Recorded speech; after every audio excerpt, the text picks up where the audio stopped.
What is going on, everyone? My name is Andy. Welcome back to another FPL video. In this one, it's the Game Week 32 preview, and there's a lot to go through today. So I'm going to go through the Arsenal lineup from last night, what that might mean for minutes going forward, chat about Game Week 32 captain, triple captaincy, bench boost, Evan Nielsen to Mateta, plus other stuff as well. So if you enjoyed the video, make sure to give it a like, hit that subscribe button, and let's get into it. So let's start with the Arsenal lineup against Real Madrid last night, because Arsenal players are pretty important. Brentford at home this week, double Game Week in 33, which is Ipswich away and Palace at home. Given that this was such a big game last night, you've got to think that this is pretty close to their first choice lineup with all the players that are currently available. And by the way, what a performance from Arsenal. Obviously, 2 of the goals were free kicks, both excellent. If you've not seen them yet, go and watch the replays. Declan Rice, take a bow. As much as I don't really want Arsenal to win the Champions League, I definitely don't want Real Madrid to win it again either. So that was a really good first leg performance. 3-goal lead to defend. I think Arsenal can definitely do that. But getting back to FPL, it was David Raya in goal, Timber right back, Lewis Skelly left back, Saliba and Kivior centre back. So every time Gabriel's been injured pretty much, Kivior is filled in. I'm expecting him to now probably play the rest of the season. I still don't know if I can completely guarantee it, and Saliba is definitely the more nailed player, but Kivior for less than 5 million is starting to look like really good value. And if you're worried about the Arsenal defence without Gabriel, they kept Real Madrid down to 0.5 XG last night. That Arsenal defence is one of the best in the world, and it doesn't mean they'll always keep clean sheets. We saw them blank against Everton. Sometimes players do blank, but in terms of defensive capability, Arsenal was still up there as one of the best in the league, even without Gabriel. I think with the fixtures they've got for most of the rest of the season outside of Liverpool away, they are well worth considering. Midfield, Odegaard, Partey, Rice, then Saka, Merino, and Martinelli on the left wing. So presumably Merino is going to keep starting as their number 9, as long as the midfielders behind him stay fit. With Saka, he played about 73 minutes, I think it was, and he went off, and unsurprisingly, he was limping as he went off, as he often does. He did take a bit of a knock about 5 or 10 minutes before he was substituted, so potentially it was because of that. Potentially it's because he's just back from this hamstring problem and he can't yet play 90 minutes. I think what I said the other day still stands. I wouldn't be selling him this week because you want him for 33, but I wouldn't be buying him either. There's every chance he could get benched against Brentford at home, and we might see even more rotation from Arsenal in that fixture because they've got such a good chance now of getting through to the next round.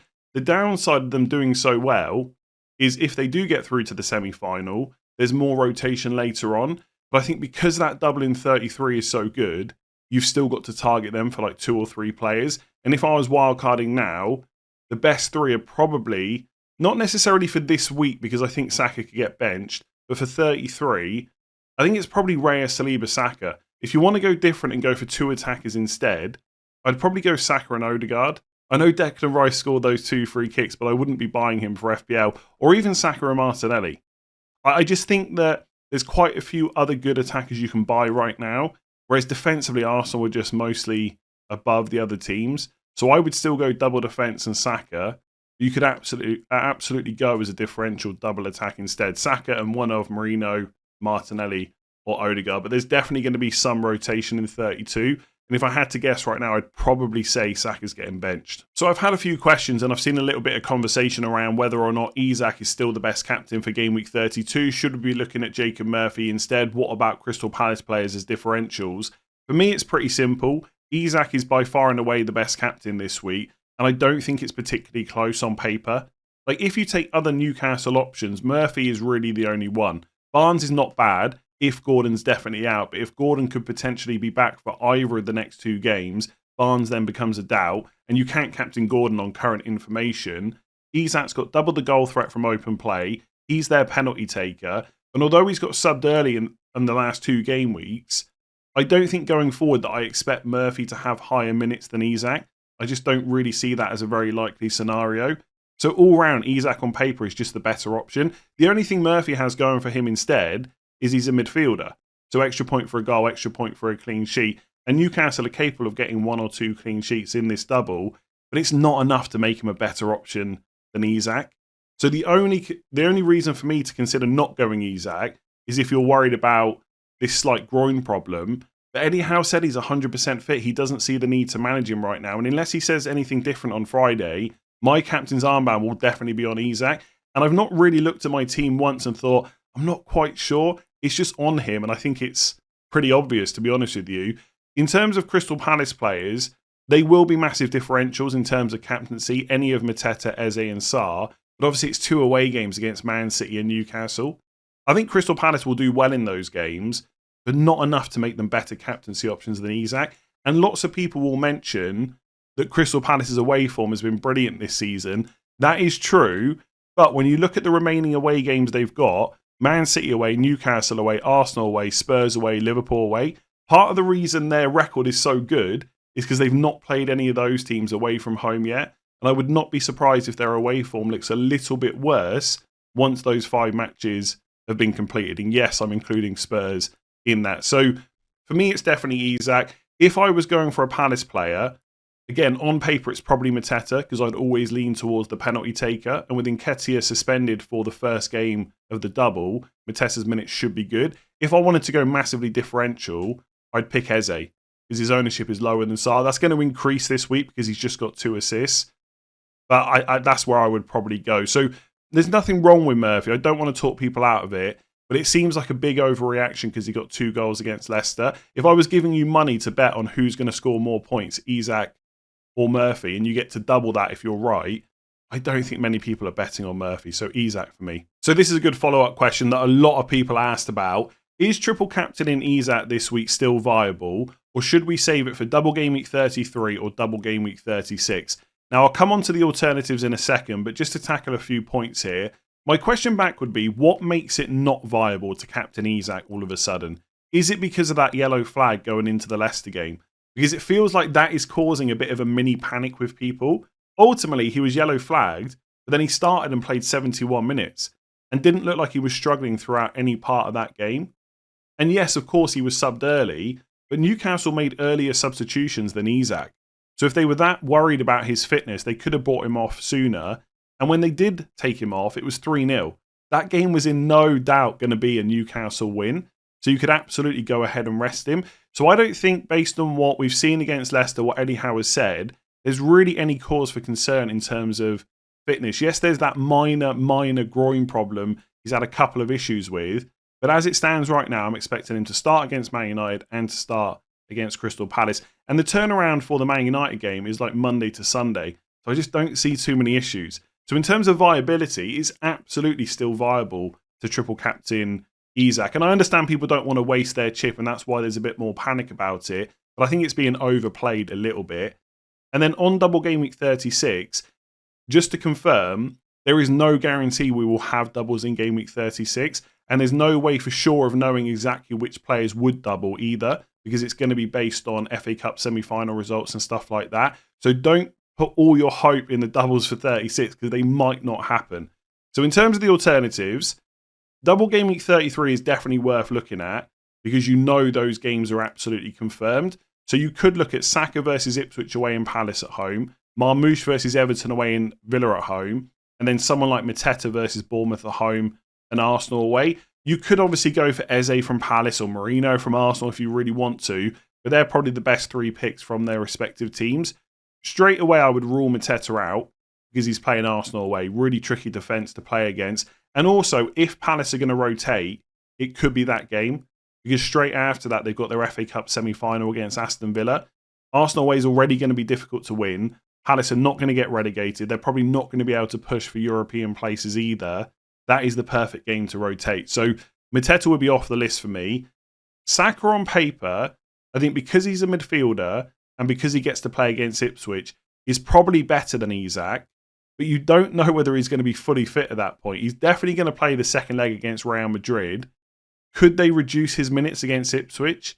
Possibly. And especially now that Arsenal look like they're probably going to go through to the semi-final of the Champions League, it just makes me a little bit more concerned about their minutes overall. There's going to be that thing in the back of Arteta's mind where he's got to keep certain players fit for the Champions League, and Saka is a prime option. I think in terms of differential triple captain, Saka will be less triple captain than ISAK, so it's definitely worth considering, but he's about the only one I would go for instead from 33. I like Marmoush in theory if he's got penalties, which is not a guarantee.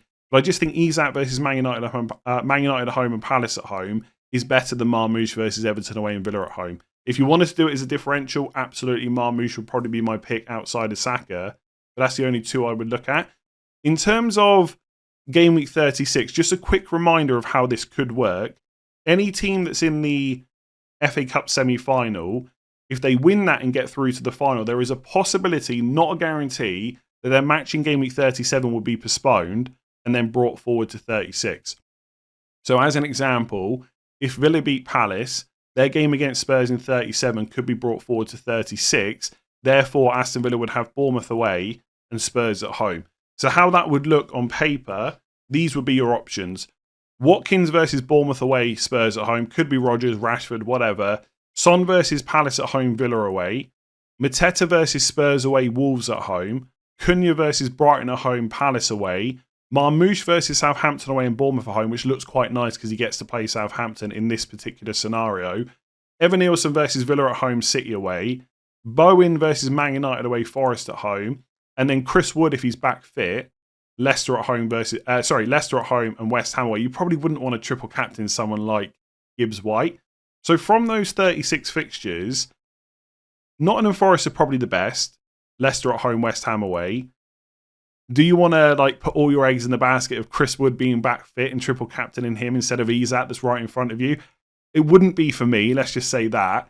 And Marmoush looks great. Southampton away, Bournemouth at home, as long as Haaland's not back at that point. Because that's around the time where maybe he could start being back to fitness. I don't think he will be, but it's possible. And also, it relies on Man City definitely beating Forest in the FA Cup semi-final, which they will be odds-on favourites to do. But it also then relies on them winning and that game being brought forward, which is not a guarantee.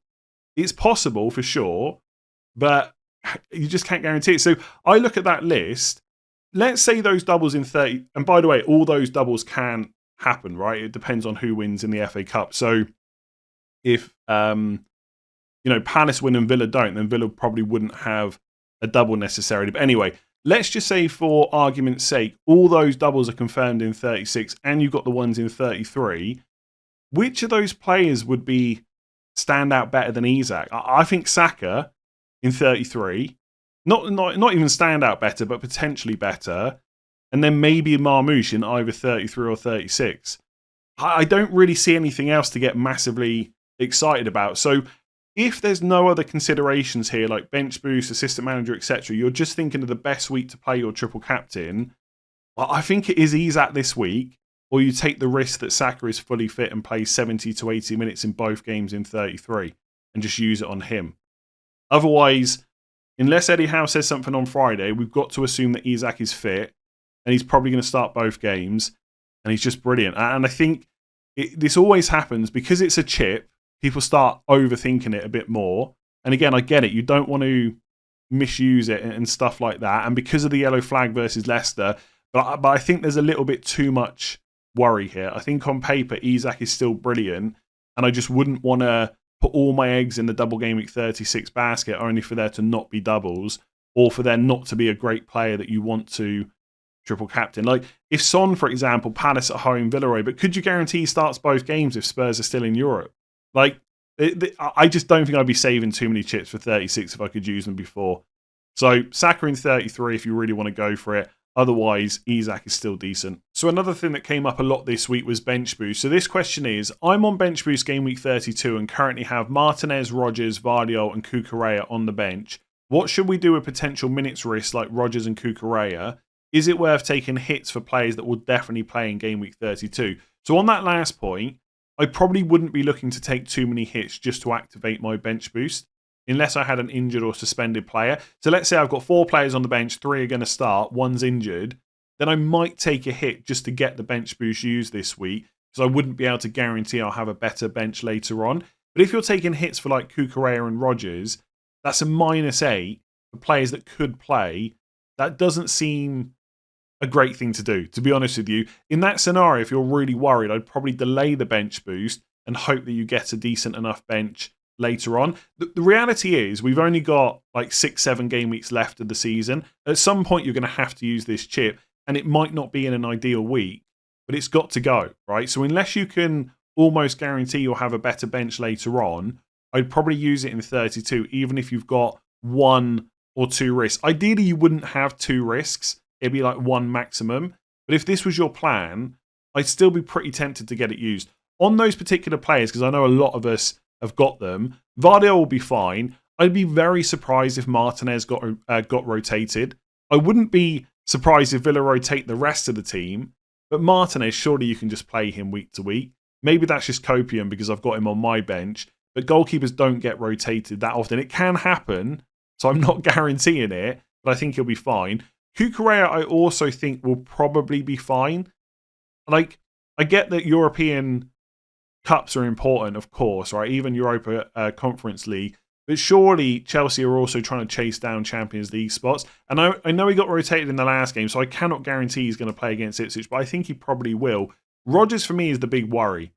And the reason that I'm a bit spooked about Rodgers, despite the fact that he's played every game in the league that he's been fit and available for, is if Unai Emery is prepared to change like 7 or 8 players against Forest, he's definitely prepared to do that against Southampton. And Rodgers is definitely going to play both games against PSG. And he probably needs a rest. Like, I know that he's been an absolute machine, but if you're ever going to rest him, it's Southampton. And that's why I probably wouldn't buy him this week. But on that particular bench, I still think I would use it. So I think Rodgers is the biggest risk, and he'll probably come off the bench anyway against one of the worst, well, the worst team in the league this season. I would probably do it. For all the other questions about bench, like one that keeps coming in is, when is the best week to bench boost? And sometimes I don't really have anything better to say than, which week do you have the best bench? That is when you should use it, because it's hard to give a broad answer because I can't see your particular team, right? I can't go through thousands of teams and tell you which week is the best to use it. It depends when you've got the best bench. Like, even if you were wildcarding this week, you wouldn't be able to bench boost in 32, so you're probably using it in 33. Like, that's it. The sooner the better, I think, because the other issue with delaying it is you might have more issues. So it might be that you get to 36, right? And there's a couple of double game weeks. Let's say it happens and your bench potentially looks good. What if a couple of players get injured by that point?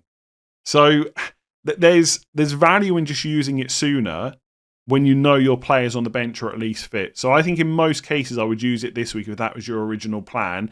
If not, game week 33 looks pretty good. 34 is not going to be great because obviously it's a blank game week for some teams. So most people, if they're not free hitting, won't have a bench. But any week after that, the sooner you can get rid of it with a good bench, the better. Because unless you're using it in 33 or potentially 36 if there's doubles, any other week is going to be a single game week instead.